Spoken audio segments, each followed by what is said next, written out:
Vees Place, just recently named Vees Place because I actually founded the club 10 years ago as therapy for a chronic depressive illness. We started in the Prescot Leisure Centre with a dozen members, and it transpired that we had within 6 months 300 members.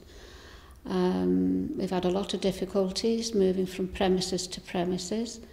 2 years ago we were able to get this church hall, which we've completely transformed. It was absolutely derelict, and the committee now feel that with all the time and energy I've put into it, that it's justified calling it Vees Place. So you're famous at last? I'm famous, don't want to be. It's not about that. You can't buy health, and your money doesn't buy your place in here. It's for the less fortunate in society, those disadvantaged by social and economic circumstances, so that they too can enjoy a better quality of life. And what's on offer here if people come? We have a range of activities, social and leisure, from bingo, indoor bowls, snooker, pool, darts, card games, exercises. We have a well-being suite, an IT suite, therapies, relaxation. IT speaks for itself. And the pièce de resistance is our tea rooms and our hot tubs. Right. Tell me about the hot tubs. Oh, the hot tubs, it's a hydrotherapy spa. You can relax in it, and you can have a nice massage. And it benefits a lot of people that suffer from arthritis. If they're in pain, the warm water and the massage, who could ask for anything more? Sounds good. Yes, it's very popular. Right. So the people that come, tell me a little bit about them.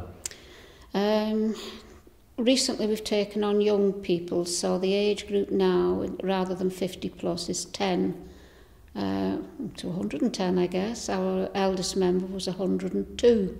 A lady's maid at Knowsley Hall, and 102nd birthday. We enjoyed a nice lunch there. And the rest of them, individuals, we don't label them pensioners or what have you. They're all individuals when they come here. They're not just bums on seats. Many stories to tell, wonderful. They've made it their home, really. They enjoy coming here. It's nice, warm, comfortable. And since we've taken on the youth, it's lovely to see, dispel myths, I guess. All youth aren't bad. All old people are not fuddy-duddies. So it's nice to see them working together and benefit from the things like intergenerational skills. There's a lot to learn from all age groups. Yes, they're a nice crowd of people. So what do the older people get from mixing with the younger people? Intergenerational skills, IT, help with mobiles, all the things that we didn't have when we were younger. How to enjoy life without television, radio, so many things really, card games, even joining the bingo. I think everybody likes bingo, but there's more to life than that, of course. And if we go out, the young people are very helpful with the older people, carry bags, see them off coaches and things like that. And I think it's very nice. So there's a lot of benefits for both age groups. Mm-hmm. And what about the other way around? What do young people get from older people? I've more or less explained that there, but I'd say games on the cheap, if you like. We didn't have a lot of money days during the war, similar situation to today. But we used to have fun. The games we played, cards, as I say, learn musical instruments, bingo. So they benefit in that way. And plus, I think the young people have more respect when they see how the older people do suffer. hardships, they think it's only them, and you can't blame the youngsters for thinking that, because they weren't around when we were young, let's face it, so they don't realise that we lived in hardships. But to share the experiences is good for all. They appreciate life and all it has to offer more after speaking to the older people. When it all started, did you have a grand plan that you wanted to achieve? No. I set it up as 2 hours therapy for myself to get me out of the house. And it's, it is now a full-blown social enterprise. I'm absolutely gobsmacked. And I'm just thankful that I've been capable of dealing with all the aspects that have arisen. A lot of unforeseen things and a lot of wonderful, what they call softer outcomes have come from it. It seems to be a preventative method, I suppose, measure perhaps, because people, particularly with depression, they seem to be in a cycle. They go to the doctors, they go into hospital, then they go to the clinics, and then they're back home again, and the circle starts again. And I think we filled a little bit of that gap, another wedge, if you like, in the wheel. We offer this so they can come out and be active, enjoy company, all the things that they're not privy to when they live in isolation on their own. And it seems to have done the trick. It's transformed a lot of lives. Their extended families have really appreciated what we have on offer here. And now the health groups and many others are seeing the benefit of the club. So it can only be good for the future. So you've got to this point. What does the future hold for you and the club? It's difficult to say what the future will hold. What we would like is the young people to develop the club, because they are the future. Whereas we can help them with our life's experiences, our education, we cannot take them into the 21st century because we know little about it. So it is wise that they take over the development of the scheme. And we envisage offering employment, helping people to achieve employment, as well as having a social life, and all at a price that they can afford. I'd say it's all about opportunities, but I would rather the youth say what those opportunities are than the older people. It's a golden opportunity for them. So you're looking forward to the future?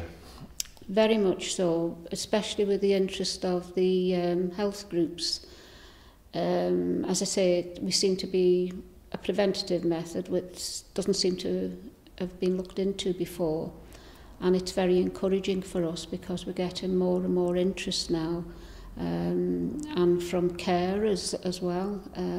They don't know where to take their clients, and this has been a golden answer for them too. So I think we could fill a lot of gaps in the market. Even residents from local housing schemes, they would benefit too, because they could have coffee mornings. There's a host of things that people can do. There's something for everybody, but I want the people to say what they want rather than us put it in place. It's nice to listen to them and put on what they want. We also want to host an information centre, because we're being asked frequently, where do you do this, how do you do that, who do we go to? So we are keen to set up an information service to point people in the right direction. If someone's watching this film and they'd like to help, what could they do for you? Any tradesmen listening, we'd welcome them on board. Electricians, plumbers, painters, decorators.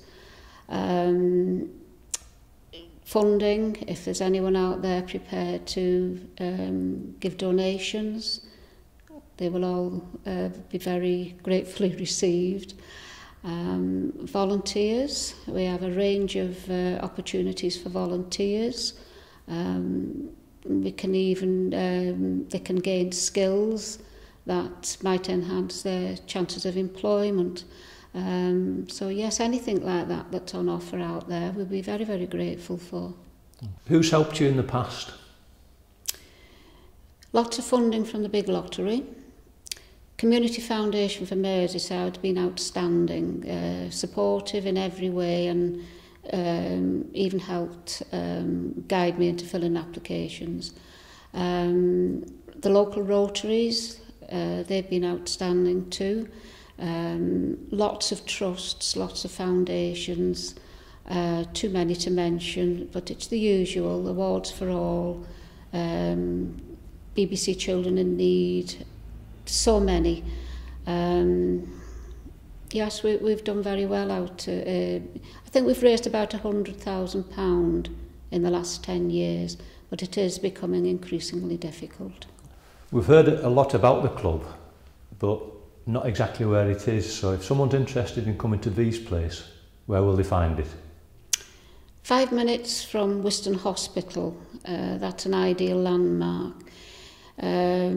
We are situated behind the Tesco retail park and the one-stop shop in Prescot itself by the GPO.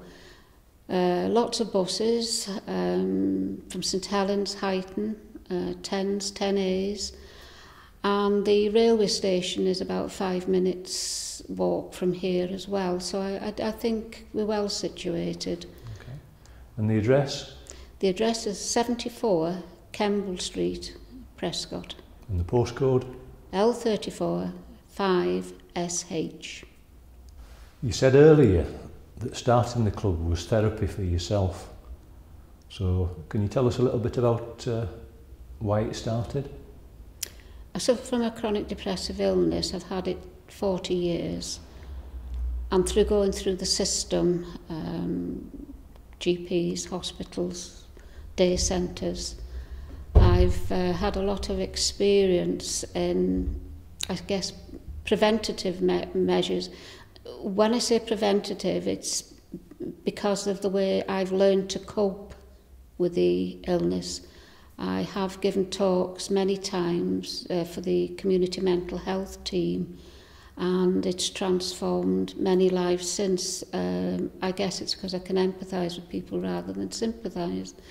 Not a pleasant illness, it won't go away unfortunately, but coping with it is the answer, and this is the reason I set up the club in the first place, to be able to, something to get out of bed for, which is, let's face it, what most people need.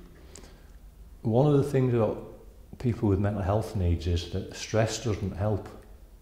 Now, jumping into a project like this sounds to me really quite stressful, so... Well, I guess at the end of the day, perhaps that stress is what's kept me going, and how will I cope when it's gone? Mm-hmm. You know, it's ironic really, isn't it? Yes, it's been far more stressful. You would never, ever have envisaged what it was going to entail. It was only meant as 2 hours social.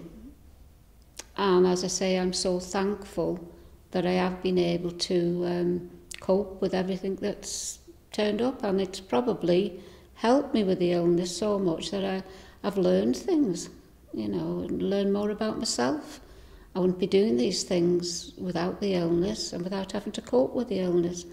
So I think there's a message for people there. You don't know what you're capable of until you're pushed to the limit. Right. And I've been pushed to the limit. Well, on that note, thanks very much. Thank you.